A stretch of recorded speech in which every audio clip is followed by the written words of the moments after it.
It's kind of interesting to me, fascinating the way that God has made society function by giving different people different abilities.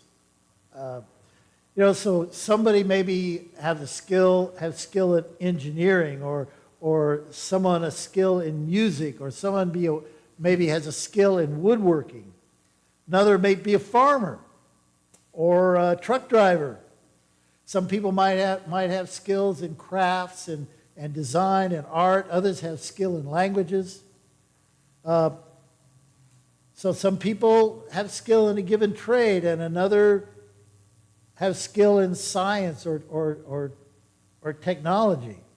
And all these skills come together to make society function for the good of all. It's really amazing how God brings that all together.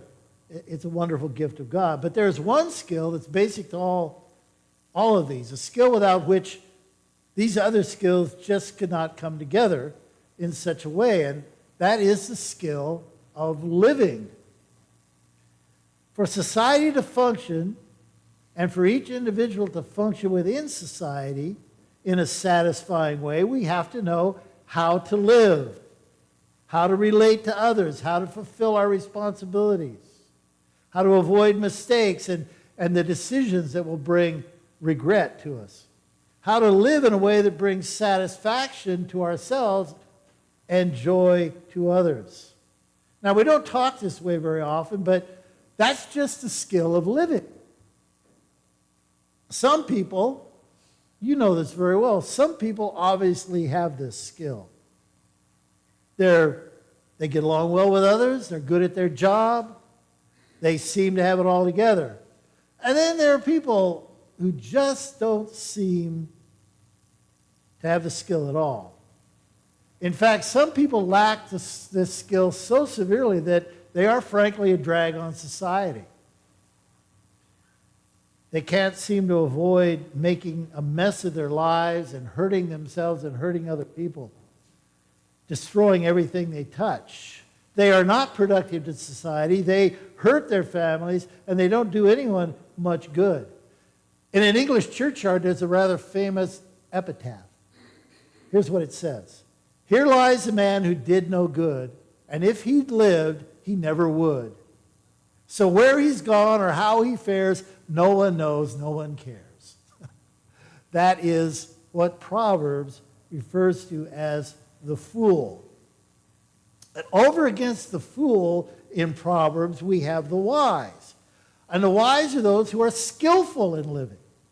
They don't act on thoughtless impulse, but are able to make mature, informed decisions in life. They're able to avoid choices that result in unhappiness and ruin. They are personally content. They enjoy good relations with people, and they are fruitful. They are a fruitful part of society. But that's, just the skill of living. Proverbs calls that wisdom.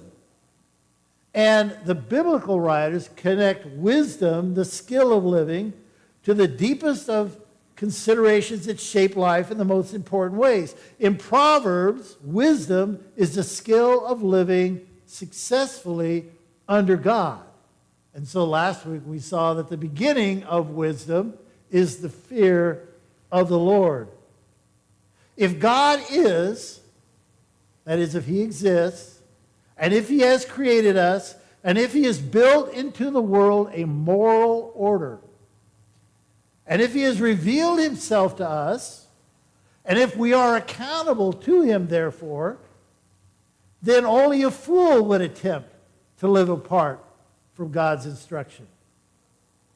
To ignore God's instruction would be both morally wrong and personally harmful. So it would be bad morally, but also unwise or foolish in practical ways. To listen to God's instruction and follow it, then that is wisdom in the biblical sense.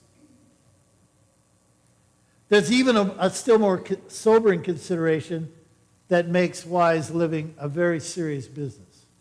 Now, the book of Proverbs doesn't talk very much openly about it, but it's sort of lurking in the background, and that is the idea, the recognition of an afterlife. Proverbs 12:28 says, "In the way of the righteous there is life. Along that path is immortality." On the other hand, the fool will ruin his life and possibly bring himself premature death, but then things get even worse. In Proverbs 11:7 says that the hopes placed in mortals die with them. In chapter 9, the father in Proverbs is warning his son about the woman Folly.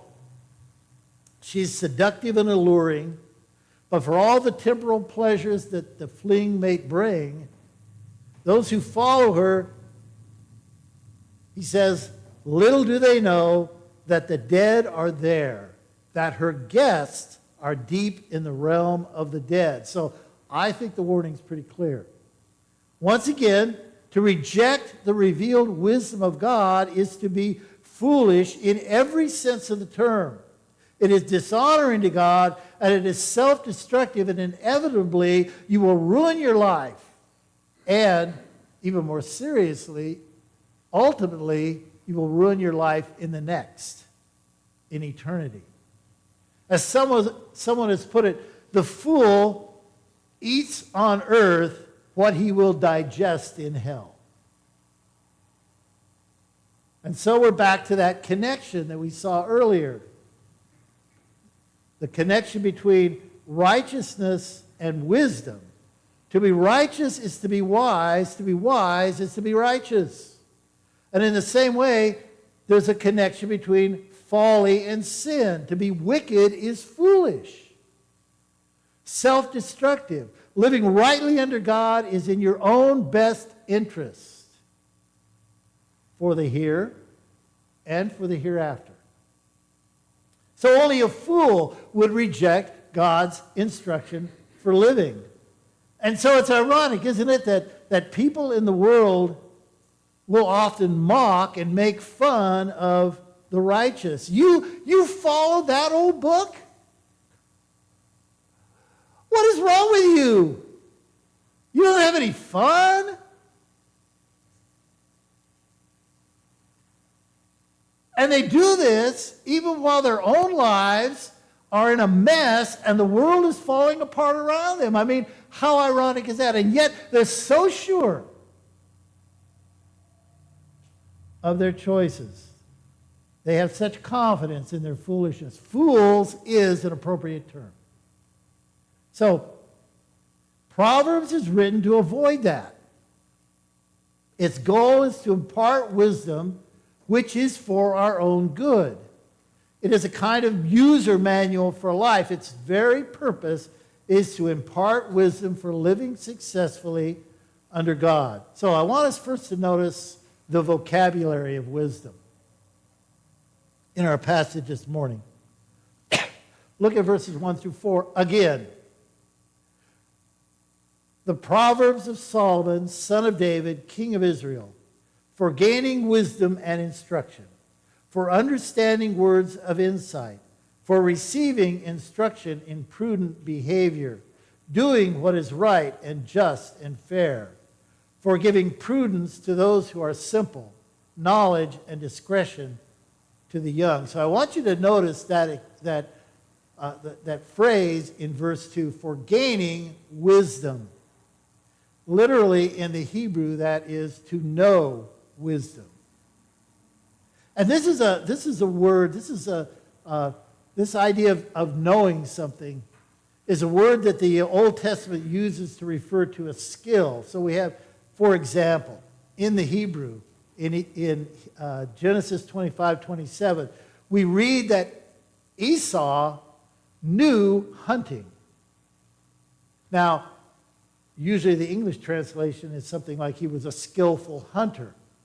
But that's the idea in Hebrew. If you know something, it means you have a skill in it. So he knew hunting. Isaiah 29:11 refers to people who know books. and I think in the NIV it's translated those who can read.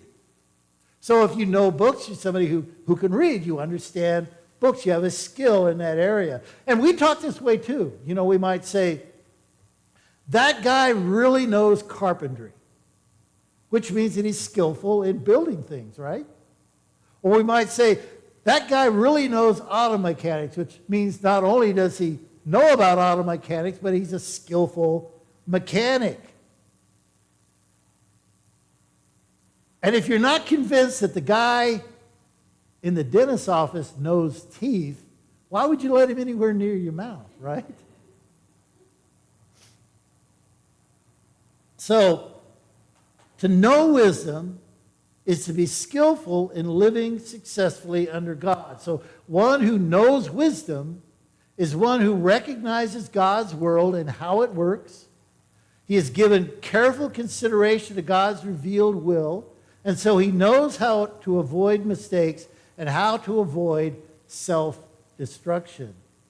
And so in this passage, the wise father is concerned to teach his son wisdom so that he will not grow up and become a fool. He wants him to gain wisdom, to know wisdom. And he also wants him, notice, to gain instruction, or to know instruction in the Hebrew. Now, this word instruction has some connotations that I think would be worthwhile for us to look at.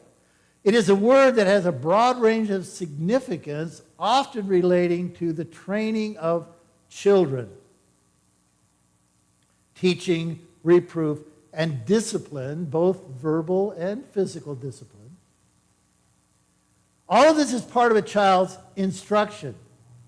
And in Ephesians chapter 6, Paul uses the Greek word for instruction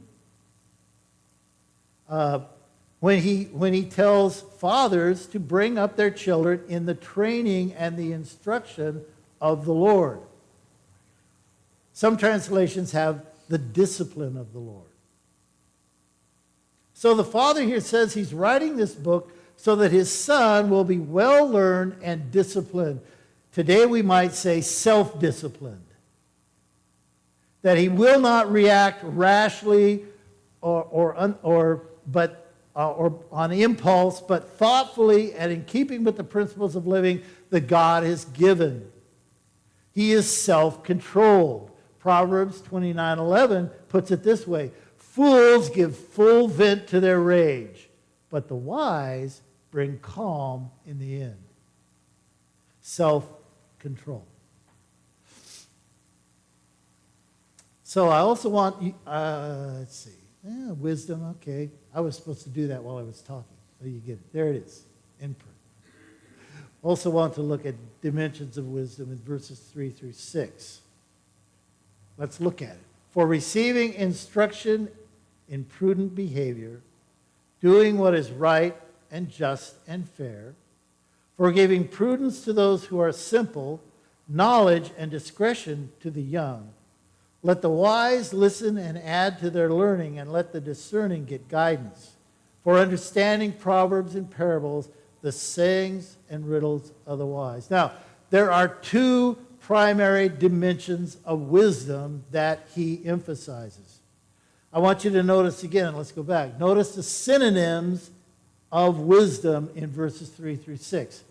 Prudence, knowledge, discretion, guidance, understanding.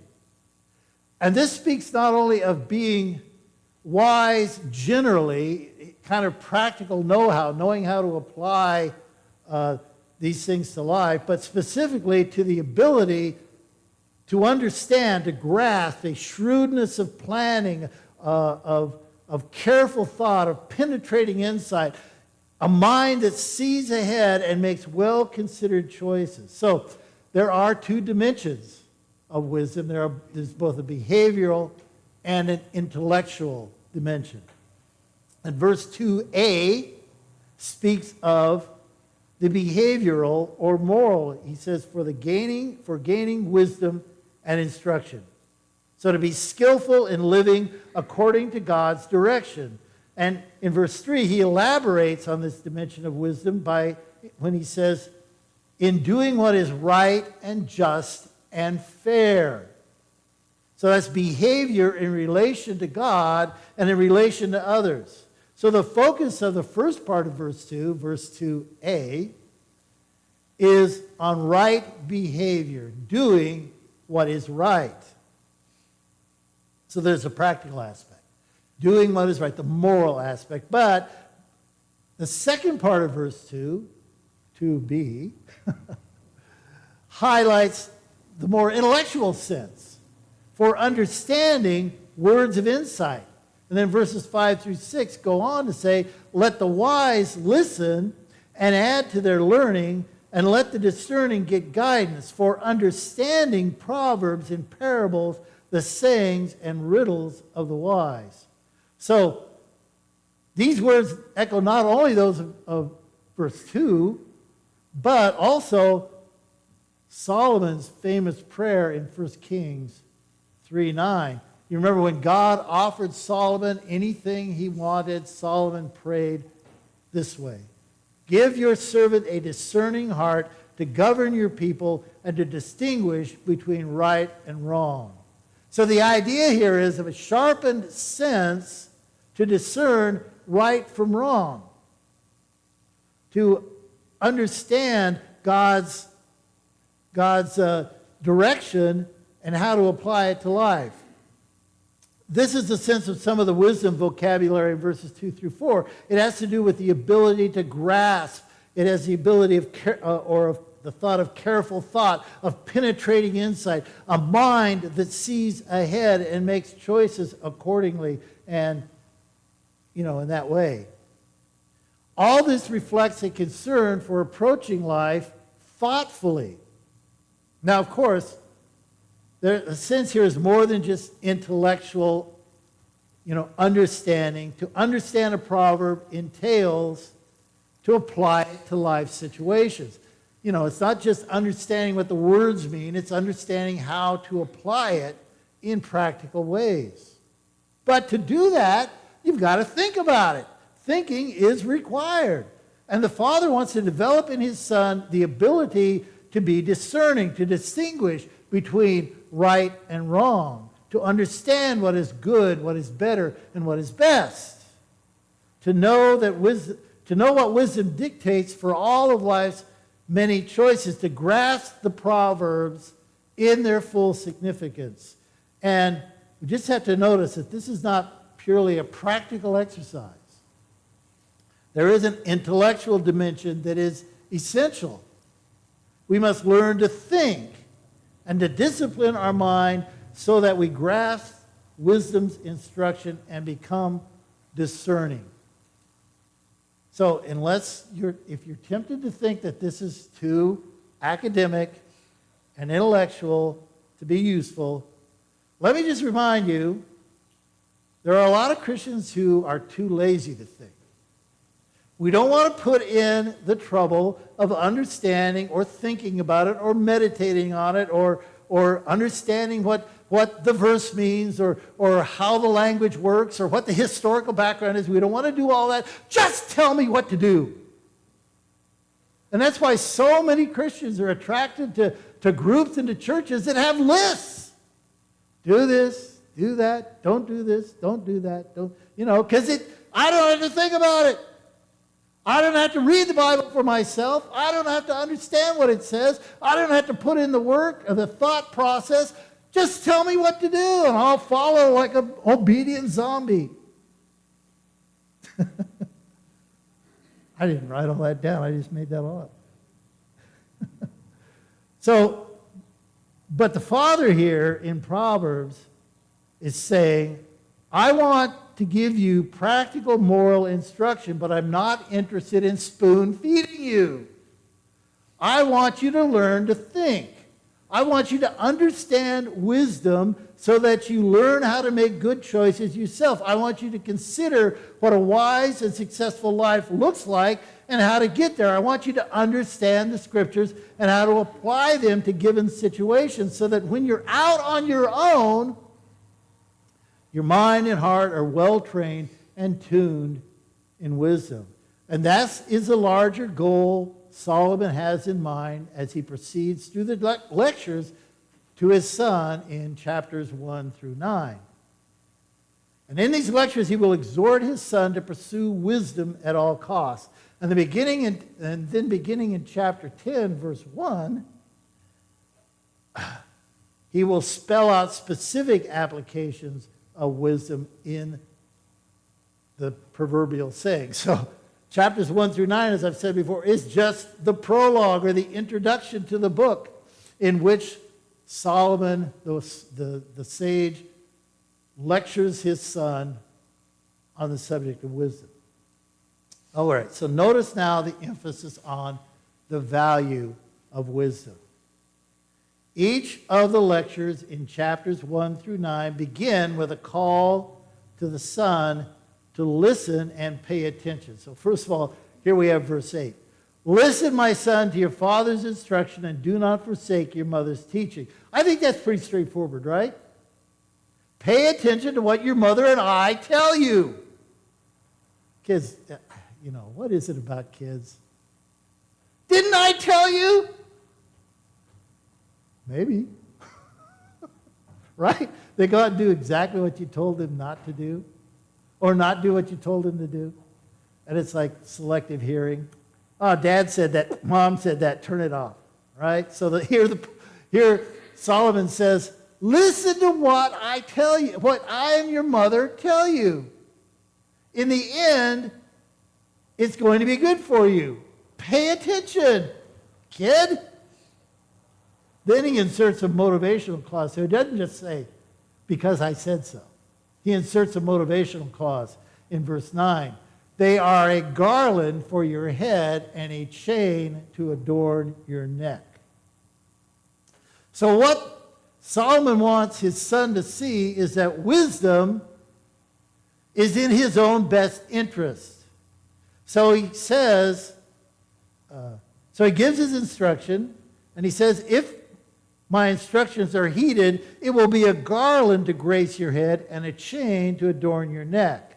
Now, the garland to grace your head refers to what's referred to in the Bible as a wreath of vindication, which was given to a person to signify victory over their enemies. So, when a king was successful in battle, he received a garland he wore on his head, Kind of a nice picture there. But when you have victory over your enemies, then you receive a garland to grace your head, given as a symbol of victory. And the chain to adorn your neck, well, it's obviously, right, a necklace, a sign of wealth and position. When Joseph became second in command in Egypt, Pharaoh gave him a golden chain to wear around his neck as a sign of his office. Same thing happens with Daniel. Belshazzar, the king, gives him a chain to wear around his neck as a sign of his position. And so the chain around your neck is a sign of wealth, and it's a sign of distinguishment. Both are described as graceful and attractive. Of course, it's metaphorical, but the idea is that imbibing wisdom will pay off. You will prosper and be better off by following this teaching. You will distinguish yourself, and you'll live a happier life. Sometimes in Proverbs, the writer takes a negative approach. If you are a fool, if you play the fool, you will bear the consequences. We have a lot of that in the book of Proverbs, but here he takes the positive approach. He wants his son to see that following his teaching is indeed the wise and rewarding thing to do. Listen to me, learn to live successfully, and in the end, you'll be glad for it. So as I've said, here we are, three studies into this, and we're still in the first 9 verses of chapter 1, right? We just barely covered the introductory portion of Proverbs. And we've already seen several times over that this book, now I've said, Proverbs are not promises, and we're going to talk about that at a later time. But they do make a promise. And the promise is this: